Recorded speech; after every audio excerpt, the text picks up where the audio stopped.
Hi guys, Lindsay here with Storybook Family Farm. So to give a little bit of backstory, our family is a very low income family and we only have one person working in the household. I do run a very small business, but it is just basically for a little bit of a savings account is what I make. So we do not have a lot of money. We have been low income for well over a decade. And part of how we've made things work is by choosing to be very frugal and to be very wise with our money. One of the things that we had done a few years ago, which actually ended up leading us into homesteading, but beyond that, it's even if you have no interest in being a homesteader or growing any of your own food or doing anything like this is seriously an amazing tip that we had learned and that we discovered, and we've tried to share it with as many people as possible. And now, with how tight money is for so many folks now and so many different families are struggling, I figured that now is kind of the time that I ought to share one of the tips that we came up with and kind of led us to where we're at now. So we did not have a normal journey into homesteading. It actually came partially because of being really poor and us wanting to eat good food, but couldn't really afford it.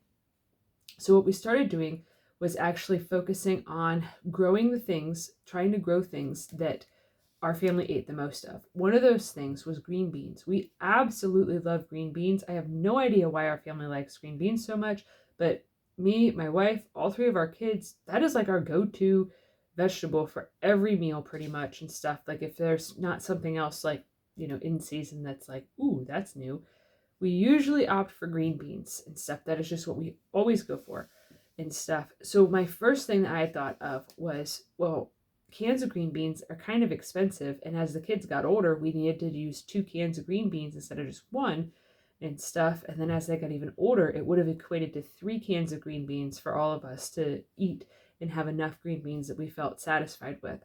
So one of the first things that I actually did with homesteading was I set out the goal to be able to start canning green beans and to have enough green beans to last our family for the entire year, which to some folks that may not seem like a big deal, but it kind of is. Whenever you go from being a consumer to a producer of some of your own goods, to have that pride and going, oh my God, for this entire year, we've eaten something that I grew myself. It cost me $3 for the amount of seeds that it required for me to be able to grow enough beans for my family to eat as many as we wanted for the entire year. That's kind of a big deal, because otherwise it was, $2 to $3 and stuff, especially with today's prices. If I never started this, it'd be $2 to $3 a meal just for the green beans. Whereas that same $2 to $3, you could buy seeds and have it basically for free.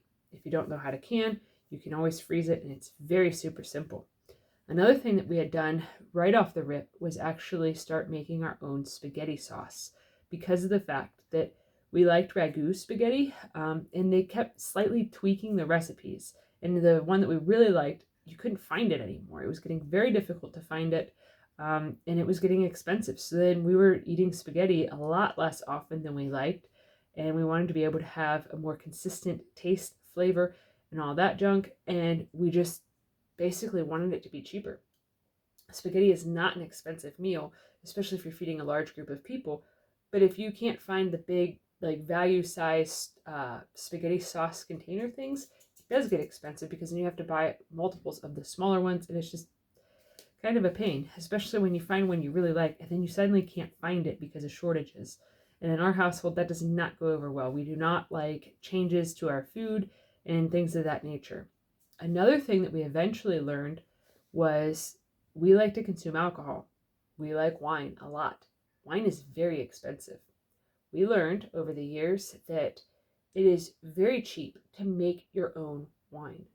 Like, I'm talking $1 to $2 a gallon cheap. Okay, so you can consume as much alcohol as you want to and not cost very much money. A lot of people, they assume that if you smoke cigarettes or drink alcohol or whatever, that you have a lot of money.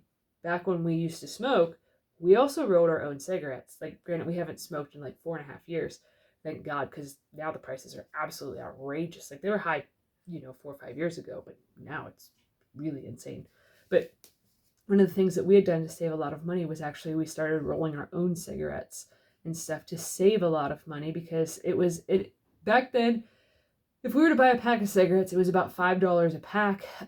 And for us to roll our own, I think it equated out to being like $1.25 a pack. So I mean, that's a good savings. And then it allowed us to be able to smoke as much as we wanted to without like being like, oh, I shouldn't do this because then I don't have enough to last, for future smokes and stuff. We're not strangers to, our guilty pleasures and stuff. Like we always want to make sure that we can do the things that we enjoy and stuff. And I don't think there's anything wrong with that. Even if it means that you have to make cuts somewhere else, you can make cuts by rolling your own or by making your own alcohol or, growing your own food and stuff. Those are different ways that you can easily make cuts and adjustments and changes and tweaks in your life instead of having to pick up overtime so that way you can have your guilty pleasures. You could just create a new hobby and then have as much of your guilty pleasures as you want to and stuff.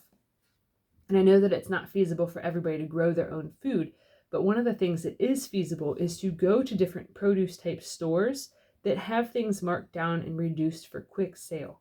The other thing that you can do is go to farmers markets. You can also go to flea markets because a lot of different flea markets, farmers will go there to try to offload a lot of their produce that isn't quite good enough to go to a fancy pants farmers market. A lot of times at farmers markets, they have, just absolutely gorgeous looking fruits and vegetables and things like that. People don't always take their items that they considered seconds or, reduced sale or things that are going to go bad soon. They don't usually take that sort of product there because it doesn't usually sell. So it's kind of a waste of their time. However, at flea markets, they do. So one of the things that we've done in the past too, because we like apples. Apples can get expensive, especially in 2020. We noticed that it seemed like every bag of apples we got, even though they were the same brand, they were the same variety, they were supposed to taste the same, they did not. Okay. And it takes years when you plant your own apple tree to start getting consistent apples from them. So one of the things that we had done was we actually started going to a flea market that an orchard goes to, and they actually take their apples that are considered seconds, or apples for deer, or cider apples, or there's a whole bunch of different names for these types of apples. They're still delicious apples. Like they were still Honeycrisp apples, and I like Honeycrisp. And so we were actually able to pick up very large boxes. They were, I think it's considered a bushel, how big the box was. But we were able to pick up boxes that big of apples for $10 a box. Okay, that makes an astronomical amount of applesauce and apple wine and apple pie and sliced apples that you can, apples that you can eat, apples that you can freeze. It is a lot. You can make a lot of apple butter with that. Like, I'm not even kidding with how much you can make. It is massive. We have not bought apples like that in 3 years because we're still eating from them apples and stuff, not fresh apples. Like I should preface that and stuff. Applesauce. We are still eating the applesauce that I had made from 3 years ago that has been canned. Okay. So just doing that simple thing, applesauce is expensive. The nice thing about making it yourself is you can make it as thin and runny or as thick and chunky as you want. You can add as much sugar to it as you want, which if you're making it homemade, you usually don't need any sugar at all. But you can also put in as much cinnamon as you want if you like cinnamon. You can add in other fruits. You can make it so that way it's a pear and applesauce, which is really good. But doing these simple things of just like focusing on one thing that your family eats a lot of or consumes a lot of. If you can take matters into your own hands and start doing that on your own and providing for yourself, it'll save you hundreds, if not thousands of dollars a year. Another thing is if your family eats a lot of bread, learning to make bread is ridiculously cheap. I mentioned earlier that I have a small business. I learned how to make bread in 2020, prior to all the crazy bread shortages and stuff. So it wasn't like a pandemic hobby type thing. I'd always wanted to learn. And that was the year I decided I was going to learn. So in January of 2020, that's when I learned how to make bread. My business actually is selling the bread that I make. Okay. And for full disclosure, I sell the loaves of bread for approximately $5 a loaf. The cost for me to make it for my own family is less than a quarter. So you can have an amazing product for dirt cheap, like absolutely dirt cheap, that tastes better than anything you can buy in the store. for a quarter. Like, it's pretty amazing. Like, there's a reason that there's a whole big movement of homesteading and going back to the land and cooking from scratch and stuff. It isn't that it's some fad thing of people, trying to be like doomsdayers or anything like that. It's that this is the ultimate frugal life hack, is to do this. Like, this is a big part of what led us into doing this, is because of how much money we could save.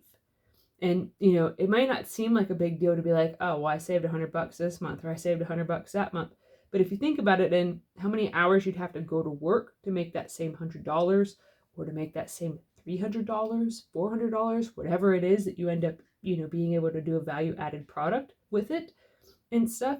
When you add that in, you realize that with just a small amount of your time outside of your job and stuff, or if you have a stay-at-home parent like I have been and stuff, like with just a small amount of time, you can save a massive amount of money that then is essentially the same as earning it. It just keeps it in your pocket. So then that way you have it for other expenses, other things, or for a savings account. Or if you decide you really like to grow things, then it can help you save money for next year's amount of seeds that you want to buy, or different equipment, or another freezer, so that way you can freeze more of your stuff. Whatever method that you choose that you want to preserve your food with and stuff, you can save enough money by doing this that then you can support your hobby and support your family doing it. So that is just one way that we, I know that I've talked about meat and how we've been able to afford meat in previous videos, but I wanted to talk specifically about other things, because there are so many things that we have done and that we've adapted to start doing that saves us hundreds of dollars every single year. And some of these things actually save us thousands, like growing a garden and stuff. But so if you guys have any comments that you'd like to add of different things that you've tried, or different things that you're curious about or whatnot, leave it down in the comment section below, because I'd be very interested to see what different ways you guys have learned to save money for yourselves. Because I think that the whole journey of living a frugal lifestyle and also living in a homesteading type of lifestyle, I think that you can never stop learning throughout the whole thing, that somebody already has, like always has, some sort of other different unique perspective or experiences that they can always add to things. So I always enjoy reading everybody's comments and stuff and responding. So yeah, if you're enjoying this content, please give this video a thumbs up, share it with your friends on social media, and if you haven't already, please subscribe to help us grow. We'd greatly appreciate it. All right, thanks for watching. Have a good one, guys.